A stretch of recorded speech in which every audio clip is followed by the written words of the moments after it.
Hello guys and welcome to a brand new video. Today I'm here with Jujutsu Kaisen Season 2 episode number 6 reaction.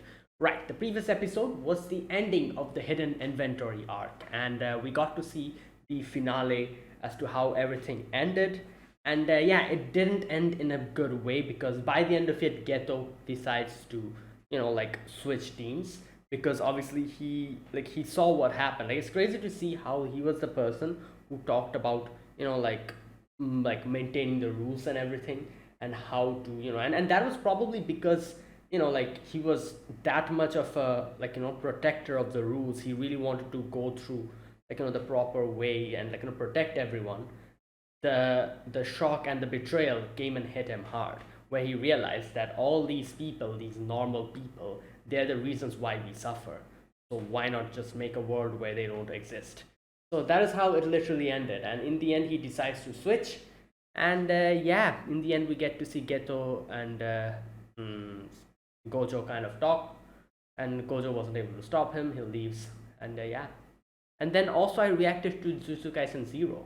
And that was a great movie. I got to know what happened after that. After that, what happened to Geto, the ending of Geto, that whole battle and everything. And we also got to meet Okotsu as well and his story. So yeah, all in all, it was I reacted to the movie. Everything was good. So I have a better understanding and I know most of the things about this show now, up until what the anime has covered. So let's see what happens in this episode. This is the beginning of a new arc. I'm guessing we're going to get back to Yuji's story. So yeah, let us begin. So I'll be putting the subtitles on the timer here. Sync it to whichever is your preference, and let's begin. Right, here's the countdown. 3, 2, 1, go.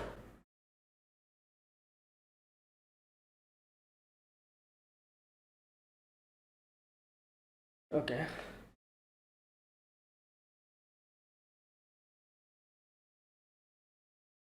Just goes home. Hmm.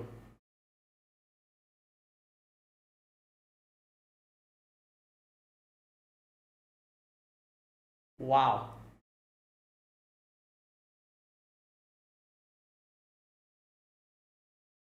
What the? Rita.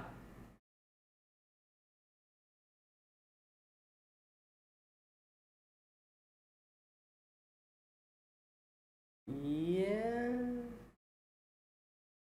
Yeah.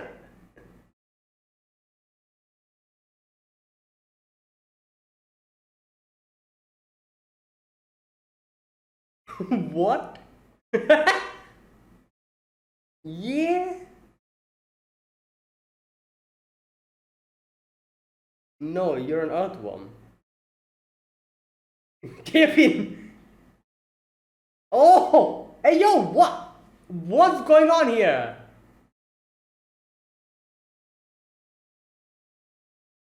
That is one of the worst things I've ever seen. No. Burn it in fire.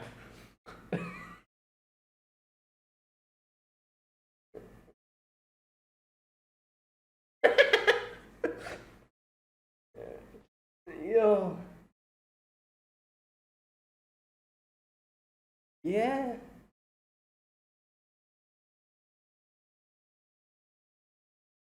Oh my god. Who's this?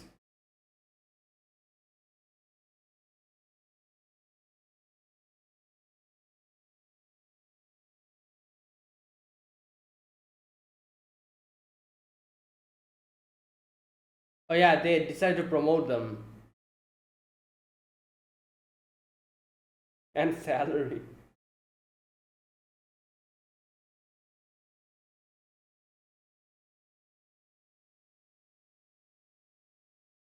My brother.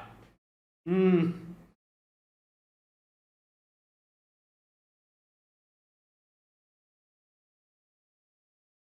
First grade.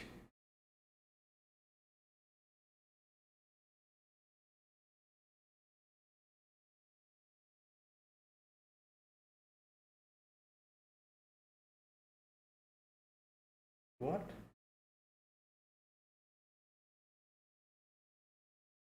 Okay. What's happening? Why are they playing table tennis?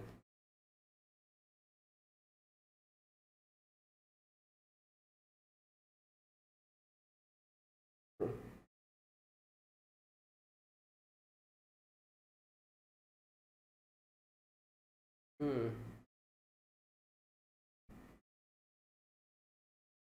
Miss May. What's happening? Why are they? Hey yo. Oh damn. Ooh.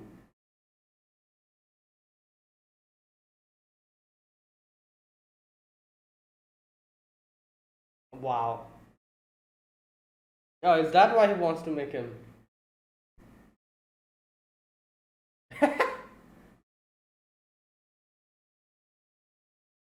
Yeah.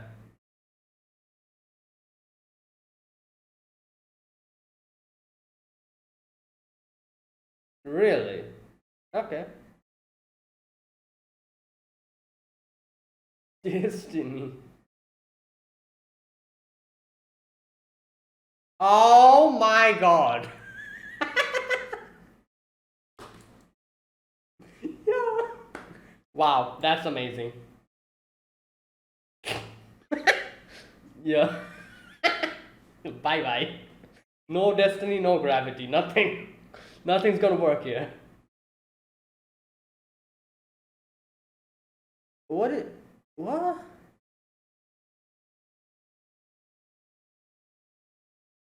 Yo, she's tall. Who is this?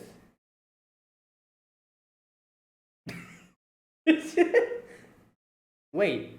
Oh, new opening. Ah, that makes sense. New arc. Damn, what? Shibuya incident.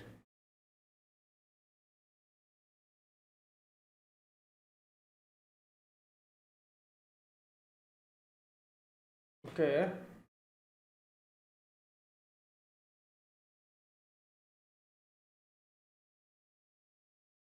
Damn.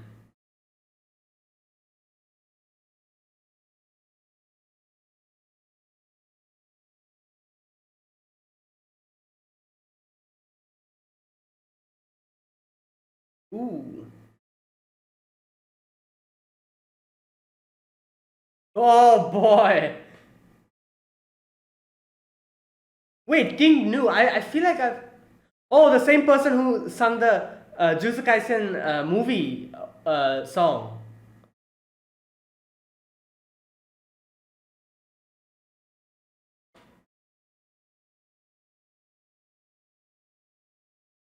Okay.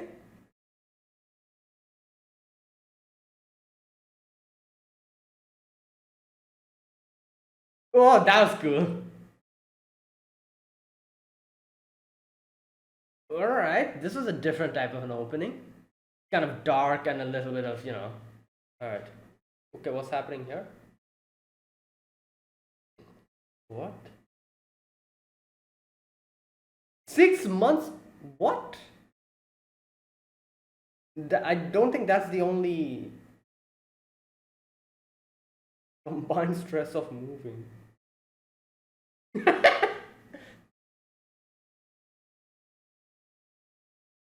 Oh. Wait, how did she? Oh, she said she became tall.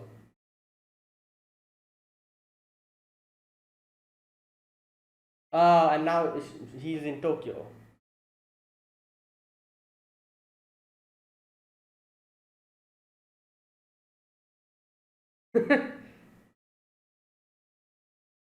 Yo, this is her face. Okay, what is happening?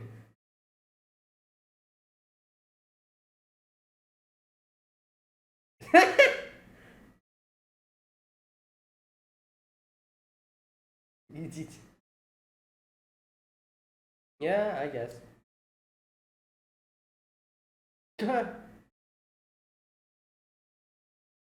I don't think so. Lump.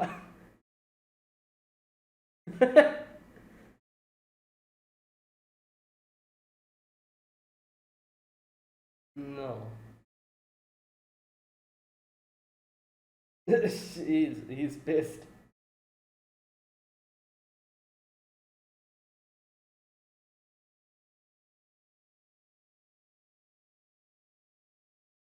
The animation style.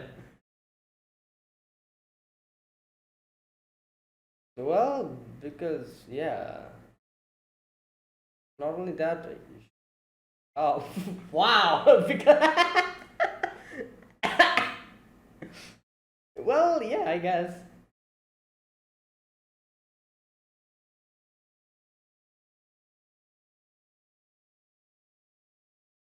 Well, I don't think anyone knows about that. Oh yeah, he did mention that like oh he he did say like talk to Aoi about the whole. Okay, he was like watching a movie or something. Wait, he's already here. What the?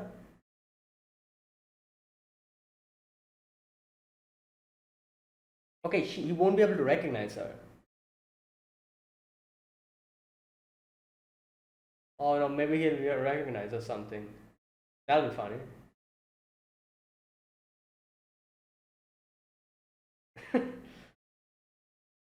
But when you've changed this, th- there you go. Okay, I don't know how he recognized her, but that was crazy.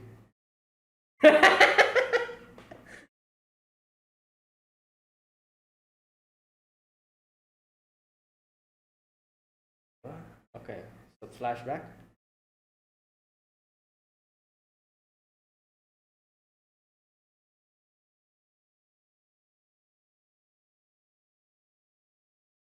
Oh.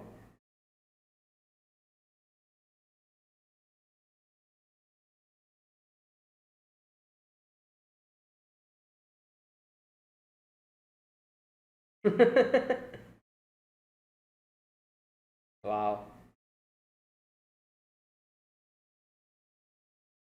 What is okay? He just that is his own thing.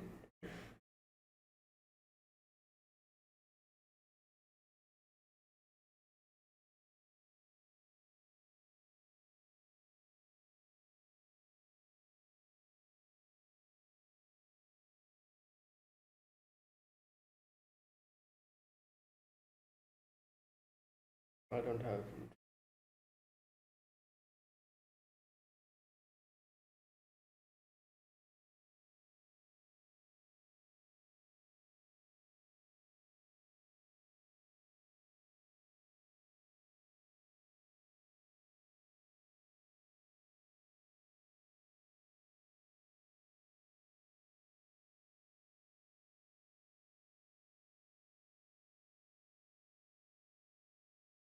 No, he never really.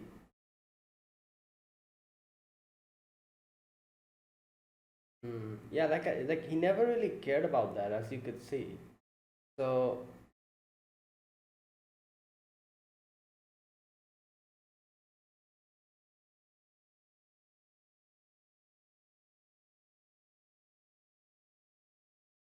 hmm,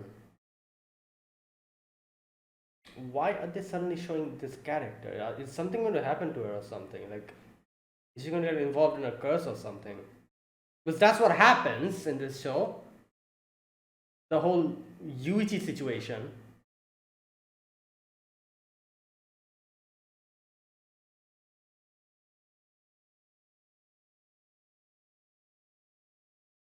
The thought that yeah.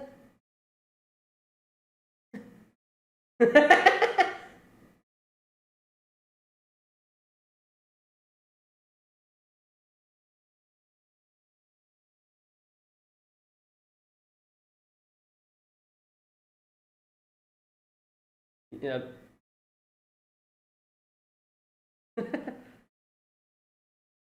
the humans, earthworm or whatever, earthworm 4.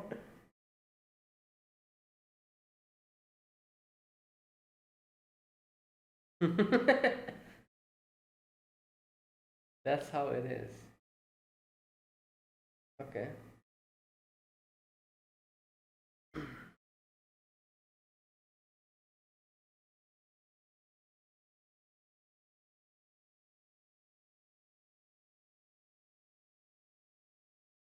What time isn't it?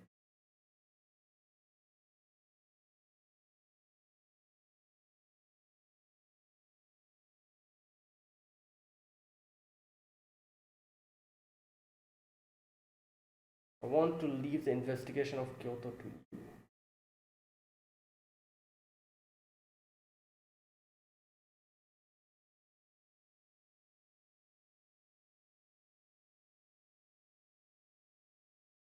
Hmm. Oh. Hmm.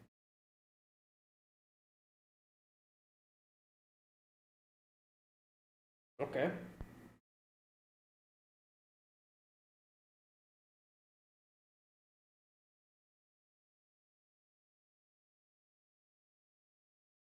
Yeah, I guess. All right. The mole is who? Mekamaru. What?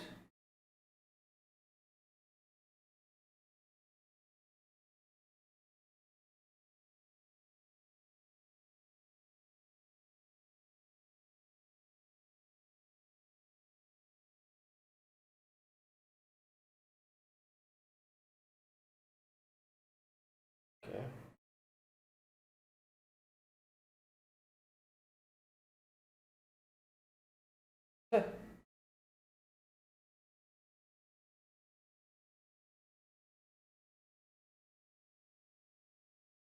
Oh wait, is that like someone else then? Oh no, wait. That's a very weird way to actually like.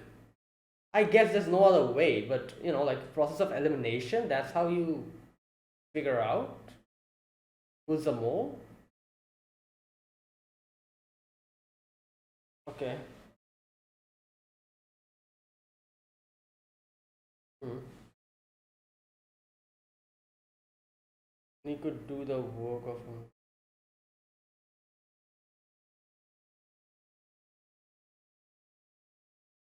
Oh wow. Yeah, that makes sense.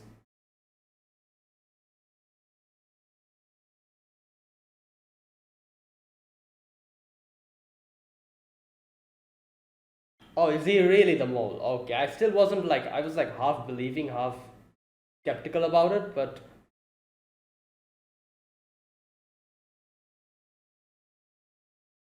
wait, what?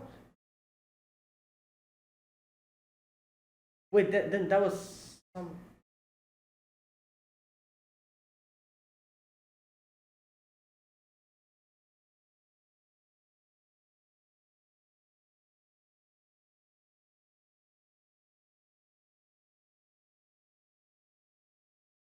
Oh my god, it is him.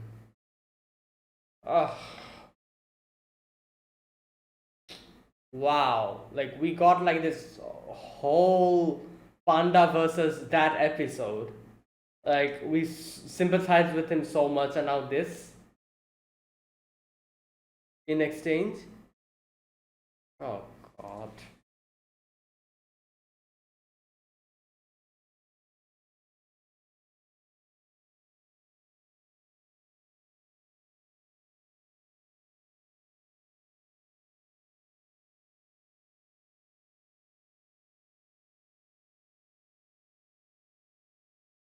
Okay, so they made like this.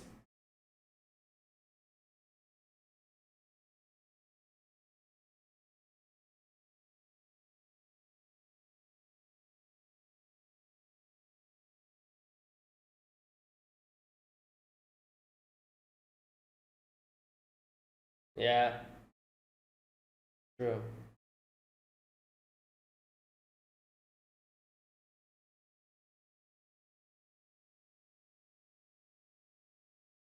Improvement to your own ability is lost.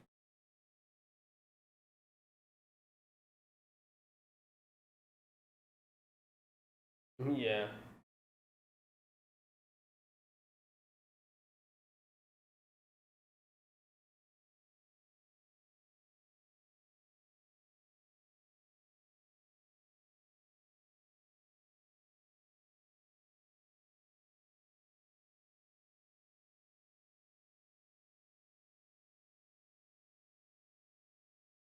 Oh, that's it.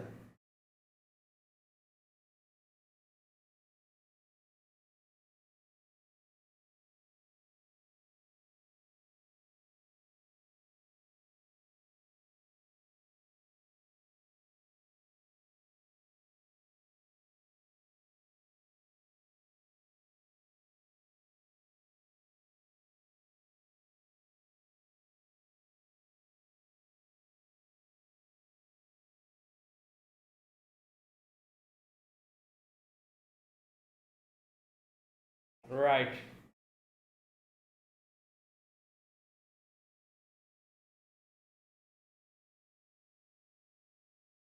Yeah, this is a bit difficult. Oh God.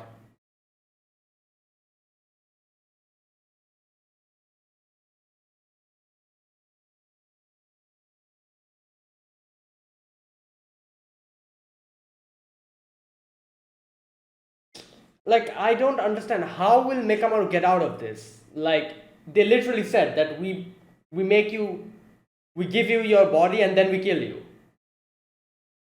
Oh, he took advantage of this. Okay.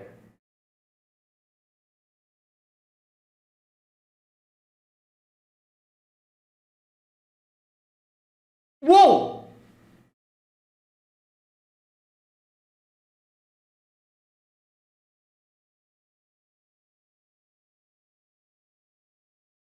I feel like it would have been better if he ran. I don't think he could. Oh God. Uh, damn.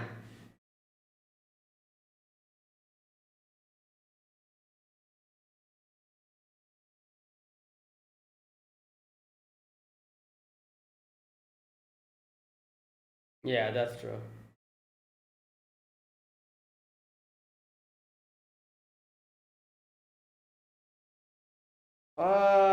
Like I said, it would have been better if he ran, but how can he himself do anything?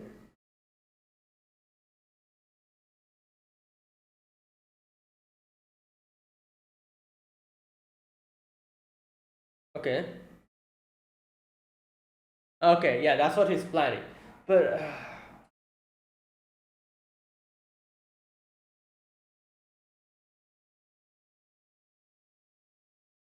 hmm.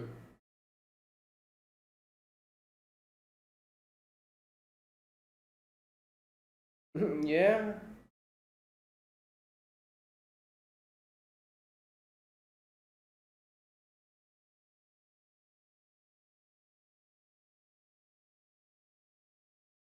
Oh, he has all the information. Hmm. Yeah, but I don't think that'll be enough. 17 years, 1 month.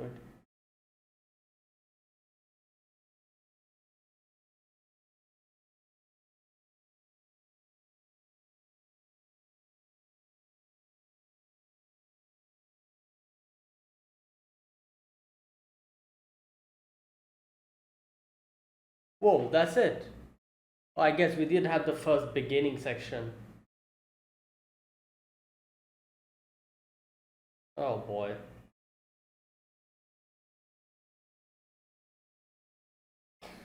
Alright, let's listen to the ending song.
Hmm.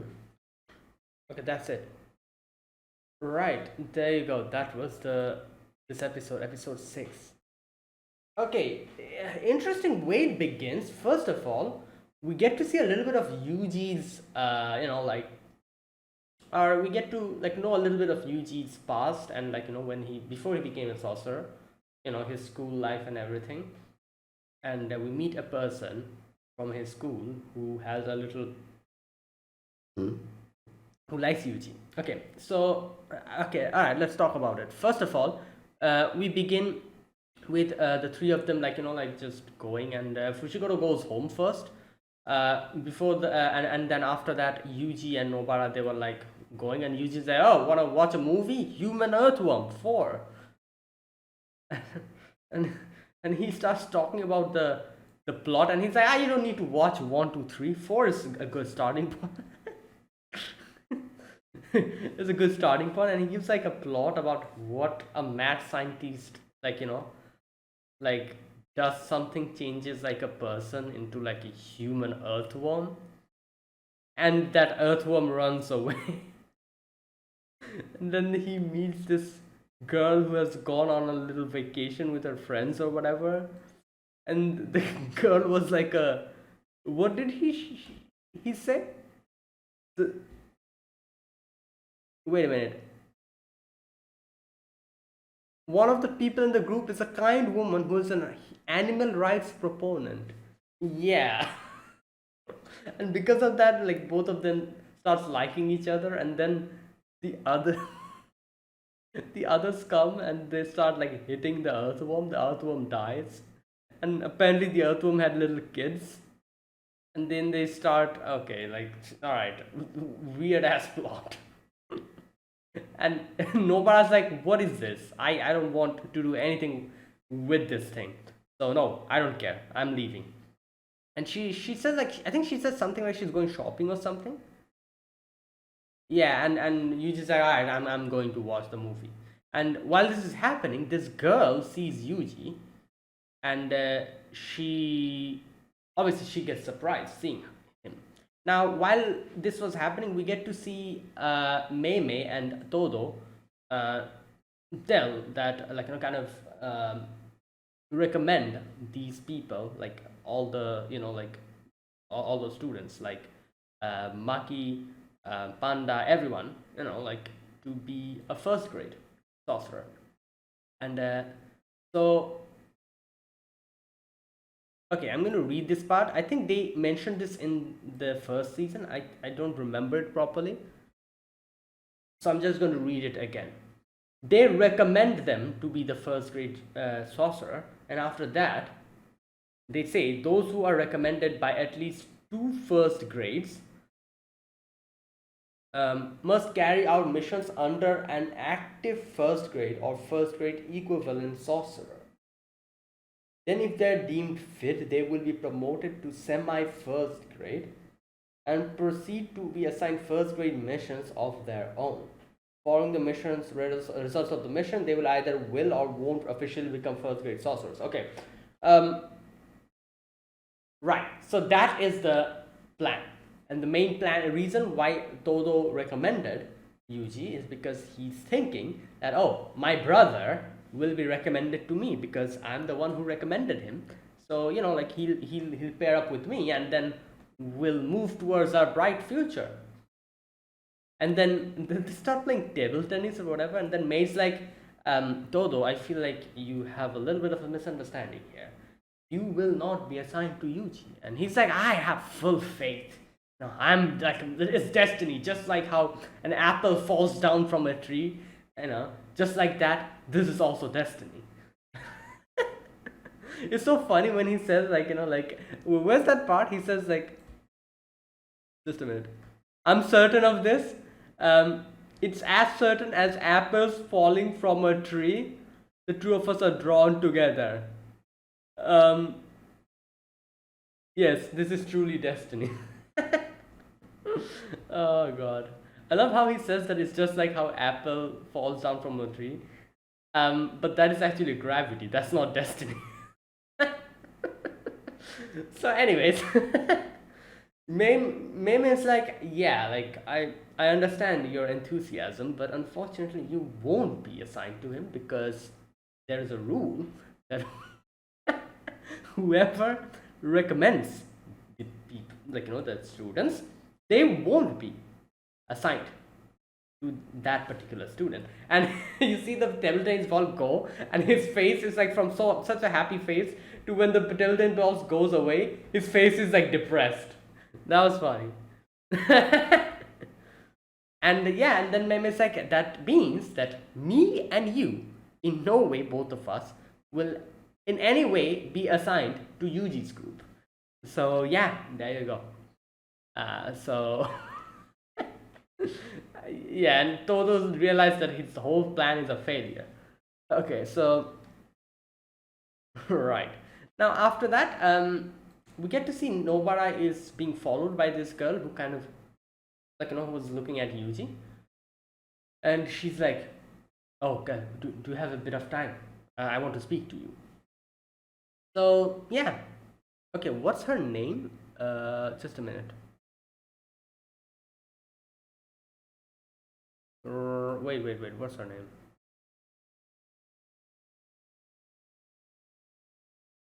Just a minute. I need to find her name. Okay. Excuse me. She comes to Nobara. You were with Itadori-kun earlier, right? Okay. No, not here. Where did she introduce herself? Okay, at first she gives her like her phone and she's like, "Oh, this is me." When I was at school, and she's like, "I changed a lot after coming here. I got taller, and the stress kind of made me look like kind of change completely." Okay, I love how Nobara's like, "What?"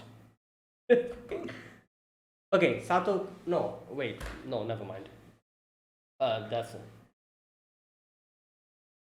right. What is her name? Where did she introduce herself? I cannot find her name again. I remember her introducing herself, but I cannot find it now.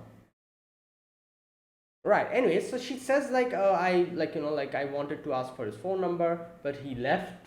No, not like he left. Sorry, I left for Tokyo. So I thought I'll never meet him again. But then I'm seeing him here again, so that's why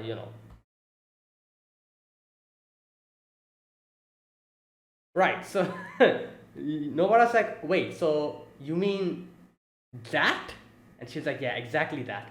And Nobara's like, okay, wait. He calls Ijichi and she's like, oh, bring Fushiguro over here. Like, tell him to come in this place. And yeah. So, all right. Okay. So after that, like, I love the fact that, like, this is a question that she wanted to ask Nobara from the beginning. Like, that's why, like, she kind of, like, talked to her. She's like, oh, are you interested in Yuji? If you're interested in Itadori-kun, and she's immediately like, no. Even if the hell falls over and dance the lambada.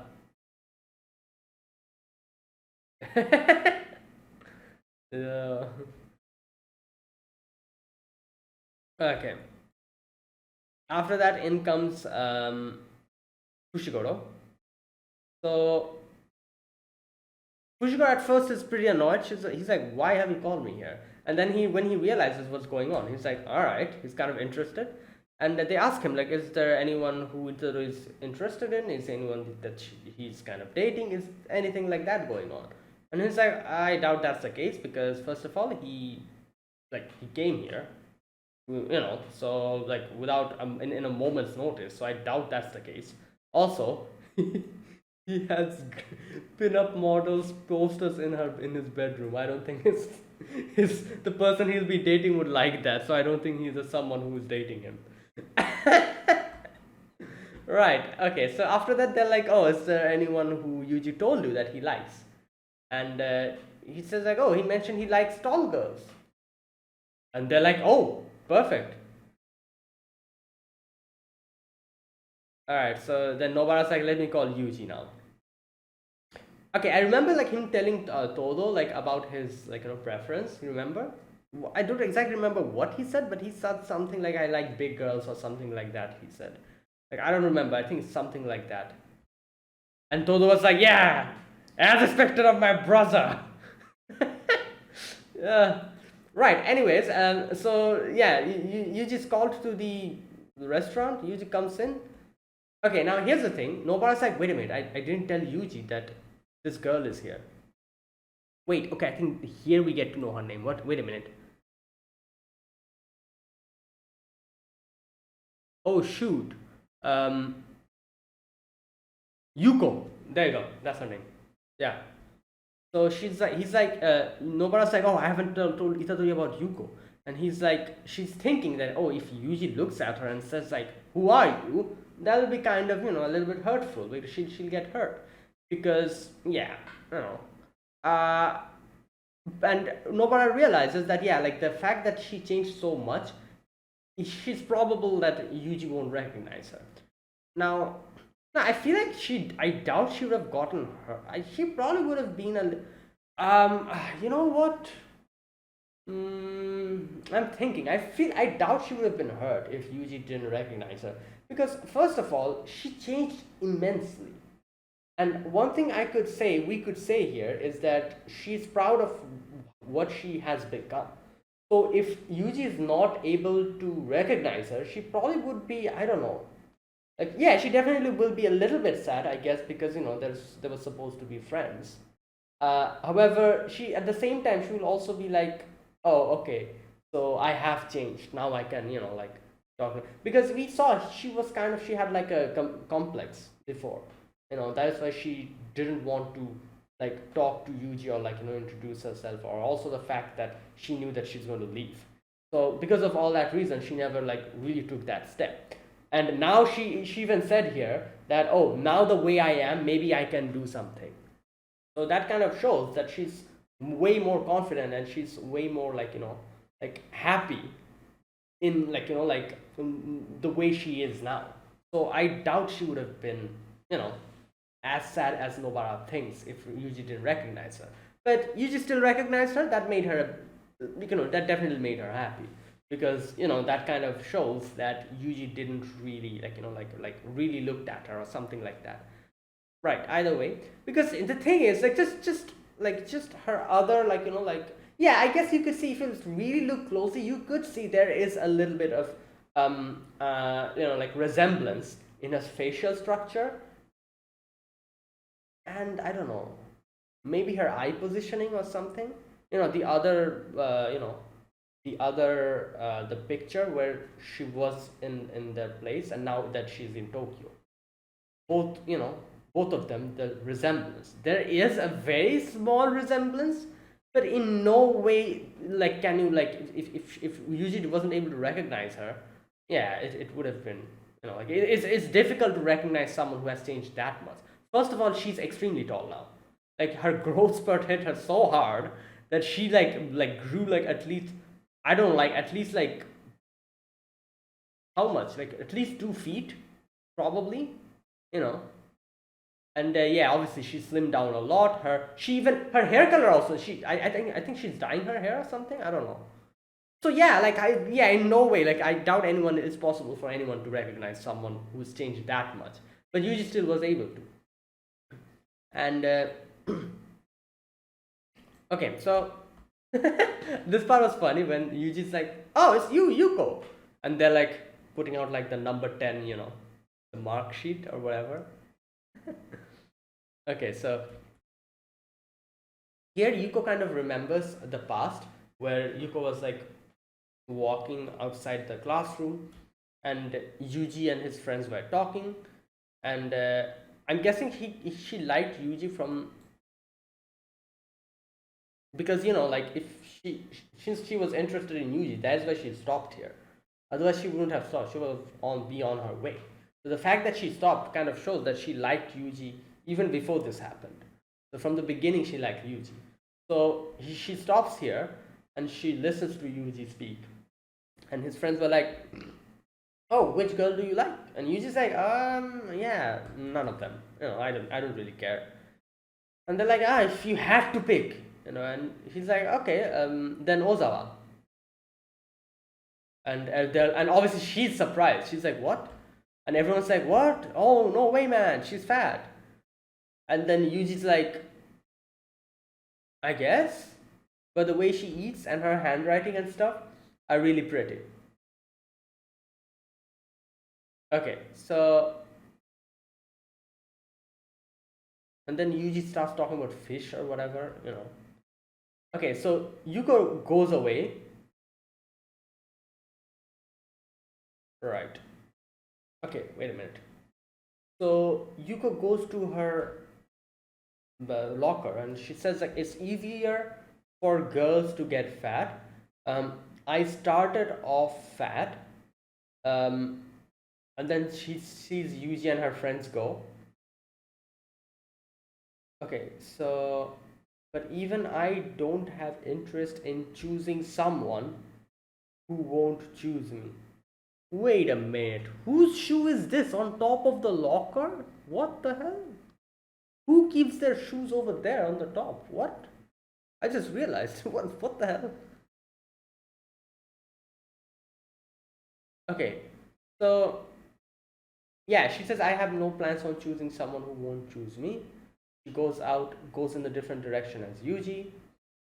Itadori-kun was looking at a side of me I wasn't aware of. I hated all other boys other than Itadori-kun. But maybe with how I look now, I might. Okay, I'm living by the same standards. Yeah, this is the thing. As she says here, like when she says that, oh, I won't choose anyone who won't choose me. Like I hate the fact that people judge me for my looks and the way I am. But then at the same time, she says the same thing, and she's like, oh, maybe the way I am now, maybe I can confess. I will get that confidence. And then she thinks like, wait a minute, that means I'm judging myself just like others judge me based on my appearance. I'm doing the same things, I'm living by the same standards as the people I hate. you know which is true. Like this is like that when she said that, oh, like maybe this way, like now that I am in this way, maybe I can confess. I was like, but Yuji never really looked at you for the way you were. He from the beginning talked about how nicely your handwriting was, or how nicely you ate, or something like that, she said. So that was never his way of judging you.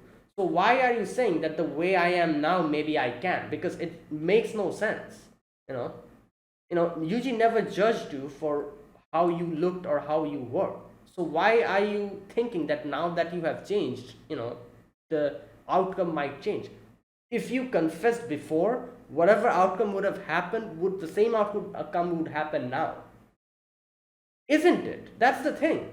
That's the thing about Yuji. If this was someone else, maybe it would have changed. But since this is Yuji, whatever answer he would have given her on that day, the same answer he'll give today. So her changing makes no difference in him changing his outcome or his answer to your confession. That is the thing. So that's the thing, like we got to know here. And I guess that's what she says in the end, because she says like, oh, that's kind of ironic because I'm living by the same standards as the people I hate. The way they judged me, I'm also judging myself.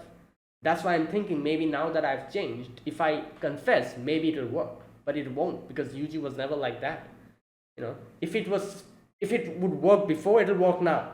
If it wouldn't work before, it wouldn't work now. This change that I went through wouldn't make any difference. Because that's what I think, at least. Because yeah, like it doesn't matter. Yuji never looked at her for the way she looked.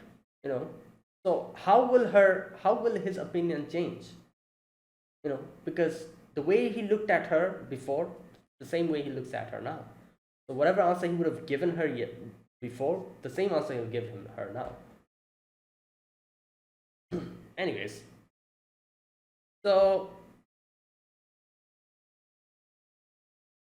okay, so after that you see like she kind of looks back at Yuji, and Yuji's like, oh, see you later, and the transition happens. And yeah, she's like moving and going, like stops in front of the train, going to go back home, I'm guessing. And okay, what does she say in the end? Just a minute, let me check. She stands and the train comes. Oh, she just sighs and she goes in the train. Right, so Fushiko's like, at least like he could have changed numbers, and Nobara's like, oh, I exchanged numbers with her. It'll be fine. And she's like, oh, I just realized something, like I would hate it if Yuji gets someone before I get someone. Ah. And then Yuji's like, oh, guys, what are you talking about? You talking about me? And then they start like handing over everything to Yuji. Nobara hands over her shopping back to Yuji as well. And Yuji's like, come on, let's go see a movie, guys. and and Fushiko's like, why is it confirmed that we are going to watch Human Earthworm? And he's like, oh, it's not Human Earthworm, it's Human Earthworm 4. Now 4 is important. Right, and then they move on. I was wondering why were they showing suddenly this girl? I was thinking they were going to kill her off or something. Because that's what happened with, like, what's his name? Yuichi, I think. Like, they introduced him just to kill him off. Like, what? And then, like, that's the thing. This is the thing. If anyone who doesn't have, like, curse power or whatever are introduced in this show, I just think that they're going to kill them off or something. Because otherwise, why else would they introduce them? Like, to make an emotional bond and then just kill them off? Because that's what it is, I guess, with the whole Yuichi situation. They made Yuji, like, get attached to him and then just go kill him off. Just so that, like, yeah, that's going to, yeah, whatever. Like, I don't like these type of, like, like the deaths in animes, like, for these type of reasons, I really don't like it. Like, yeah, I guess I understand, like, it was important for Yuji's growth, but just for that reason, like, nah. But anyways, like, that's a complete different topic.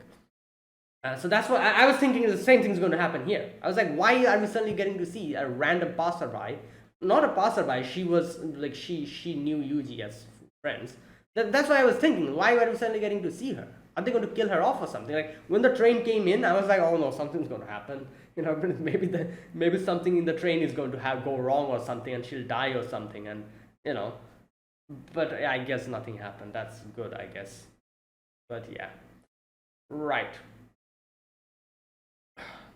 Okay, so next we get to see Utahime kind of talk to Gojo. And remember Gojo's talked about how there might be a mole. And I remember that part. That part was funny. When Utahime was like, why are you telling me this? Like, I could be the mole. And he's like, I doubt you're the mole. You're weak. You're not strong at all. Like just, I doubt you're the mole. Utahime gets pissed off. Oh, oh my god, that was funny. But anyways, yeah, because of that, Utahime now is like will go and try to find out this mall, and that's why she called Gojo students, like 3 of them. And right, so here we get to see Utahime talk about the whole situation to them. And she's like, I won't be able to do anything, so... Wait, just a minute. Okay, let me read this part. She says something else as well here. Okay. She talks about like a higher up who's also... Okay. You've heard from Gojo about the person leaking intel, right? Yes. There's probably 2 or more people. Okay, there you go. In contact with the curse user. So it's not only Mekamaru. One would be a higher up, well above the principal. I won't be able to do anything with that one. Okay. The other would be someone passing the information up to that higher up.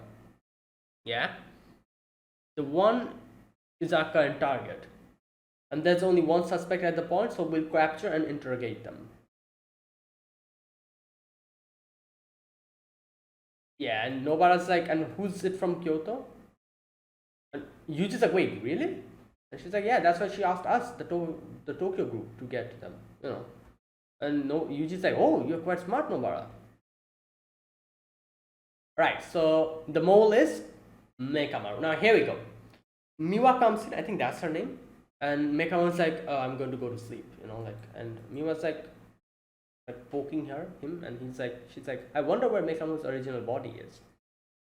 And then we get to see this part was interestingly like very like well done, where Utahime and the group goes down, and she's like, oh, Mekamaru's real body's in there, and then we go to like see Mekamaru's like sitting there, and he's like, oh, they have arrived, and then the whole transition happens where like our group opens the door, and Mekamaru at the same time is like listen, like here's the door open, and then we get to see that no, both of them in completely different places.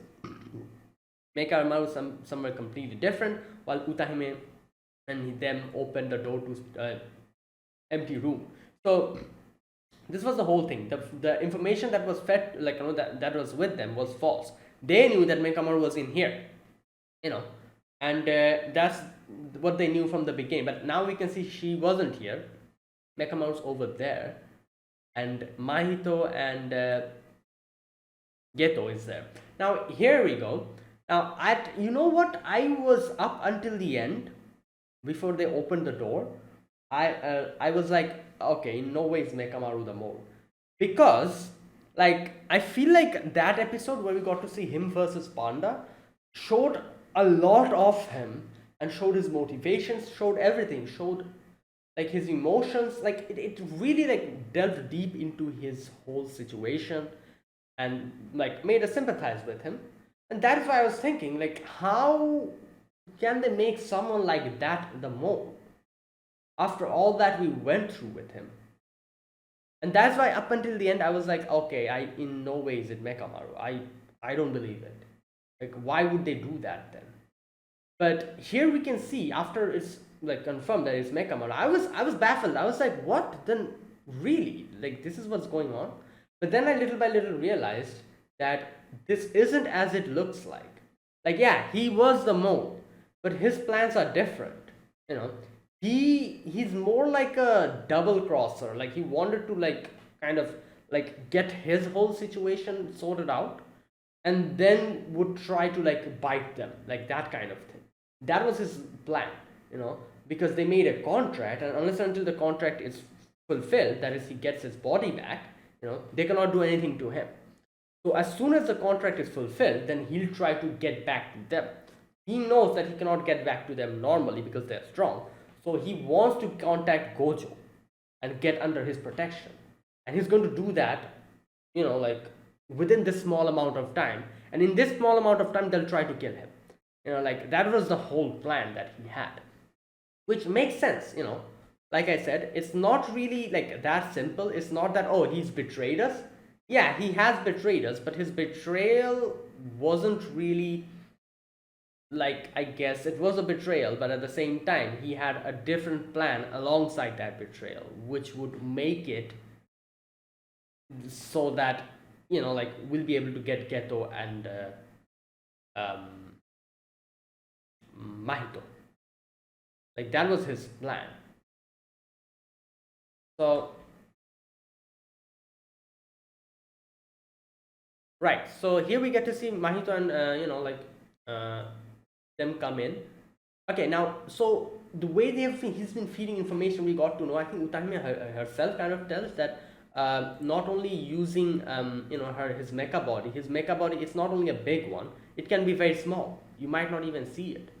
So that's how he was getting information, he was feeding it to them, and that was the whole plan. Like, so I'm guessing what they did, like Geto and Suguru, like, you know, Geto and Mahito did, is they made a contract with him. They were like, you betray your friends, you know, like you feed us information, we'll give you your body. And he was like, okay, made the pact.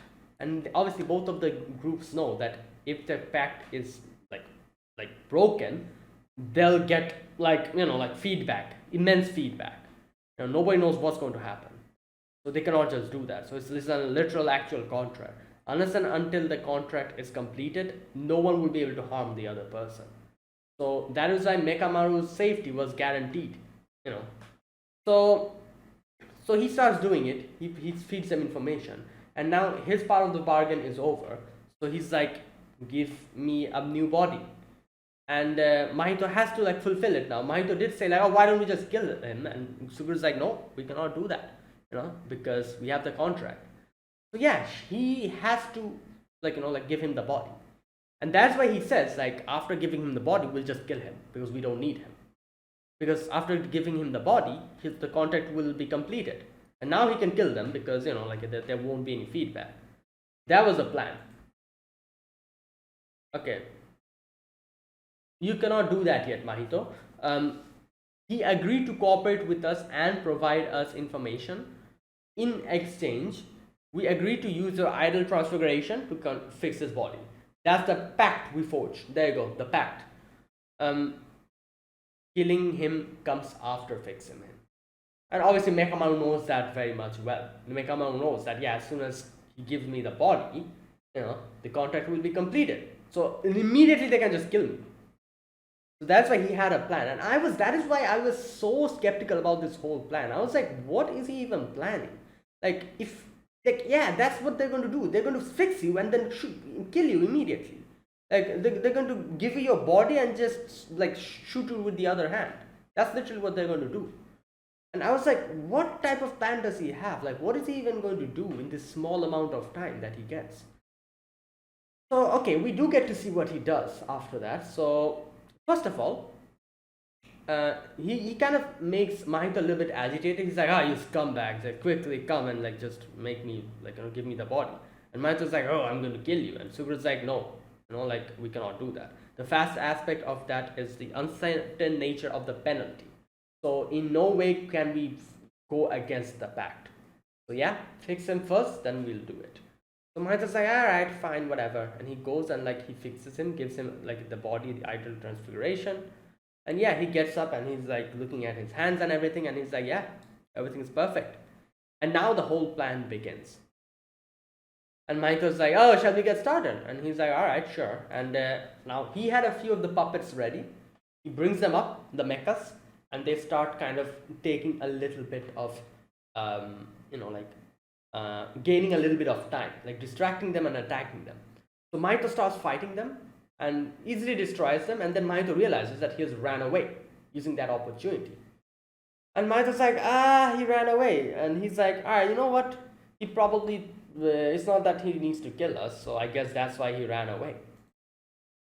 Now, here is, I knew this was going to happen. I thought that, yeah, if he ran away, I feel like that would have been a better, I don't know, a better conclusion to this.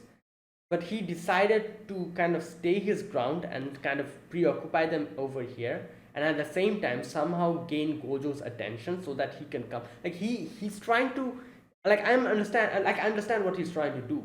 If he runs away from here, obviously Mahito and Geto, they'll just go away. We'll lose them again. So that's why he can easily run away, I feel and he could go back and he could then contact Gojo and tell everything and all that stuff. But the reason why he didn't run away, I think, is to kind of make them stay here and at the same time try to get Gojo's attention so that he can come here and confront them or something like that. I think, I don't know. Otherwise, why did he not run away? Because I feel like if he ran away, I doubt Geto and Mahito would try to follow him. I doubt that.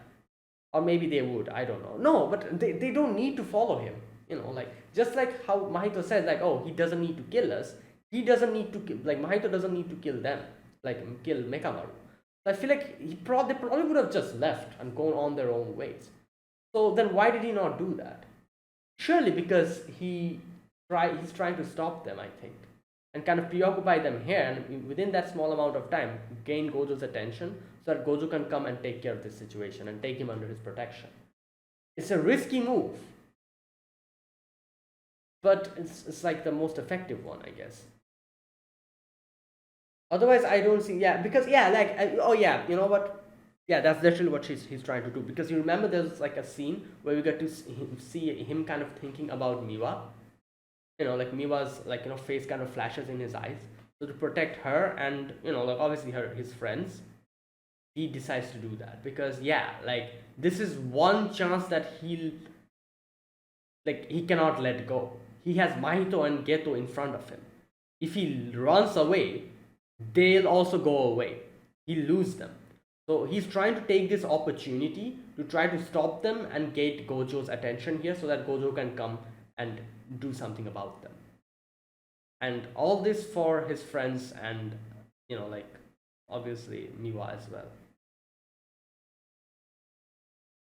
So you can see that the ground kind of breaks down and the big mecha comes out, and Mahito's like, this is what we are talking about, let's go. And then Geto kind of makes a wheel, so the battle begins. Okay, and you can see that Mekamaru's inside the big mecha. Okay, this name is Ultimate Mekamaru.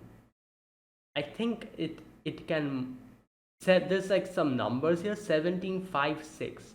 Is this like how much energy it has left? Like it has energy worth of 17 days, 5 hours and 6 minutes? Is that what it is? I don't know, because that's what it seems like. Right, so they also cut off the signal to the outside as well. Yeah, this won't be as easy as it was for Gojo Satoru. And there you go, he's thinking that's right. My victory condition is Satoru Gojo. I have to use any means necessary to get in contact with Satoru. So at first he's thinking like a little like illustration.